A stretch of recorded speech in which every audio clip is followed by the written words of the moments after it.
अस्सलाम वालेकुम व्यूअर्स, फैनवर्स की नई क्लास के साथ आपका जाहिर है। इस क्लास में हम ये सीखेंगे कि हम किस तरह अपनी ब्लॉग पर प्रीमियम परचेज पैकेज डाल सकते हैं। तो सबसे पहले आपके पास यहाँ पे ब्लॉगिंग में कुछ ब्लॉग मौजूद होने चाहिए, अदरवाइज ये नहीं होगा। आपका blog premium blog purchase package add नहीं हो सकता। तो सबसे पहले आपके पास ब्लॉग मौजूद है तो आपको यहाँ क्रिएट सर्विस और प्रोडक्ट पे क्लिक करना है, नहीं तो आपने ब्लॉग पर वीडियो देखनी है। यहाँ पे आप क्लिक करेंगे, उसके बाद ब्लॉग के ऊपर क्लिक करेंगे। यहाँ पे आपको ऑप्शन नज़र आ रहा है तो आपको पहले पे चेक करने लेना है। उसके बाद यहाँ से आपको इस तरह ड्रैग करना है यहाँ पे और कंटिन्यू पे क्लिक करना है। उसके बाद यहाँ पे प्रोडक्ट्स का नेम देना है जो फैन बॉक्स टिप्स।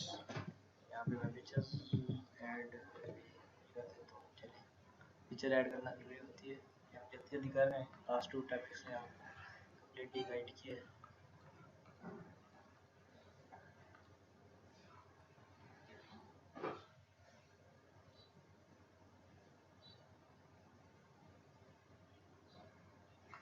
यहाँ पे डिस्क्रिप्शन कुछ दे देते हैं।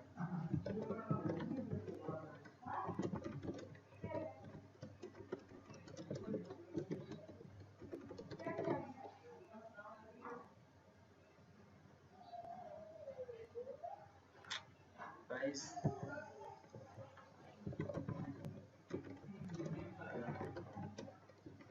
जल्दी जल्दी कर रहा हूँ, बाकी चीज़ें आपको बताई तो देख सकते हैं। क्लिप वीडियोस जो आपको पहले अपलोड किए हैं, तो ये हमारी यानी कि प्री ब्लॉग पैकेज में ऐड हो। इस तरह आपके ये तीनों services pre blog package services और प्रोडक्ट्स ऐड कर सकते हैं। उम्मीद करता हूँ आपको समझ आएगा। कि मज़ीद क्वेश्चंस के लिए आप हमारे कमेंट बॉक्स में रजू करें या हमारा मोबाइल नंबर 03325995750 स्काइप ID 504776। तब तक के लिए अल्लाह हाफ़िज़। नेक्स्ट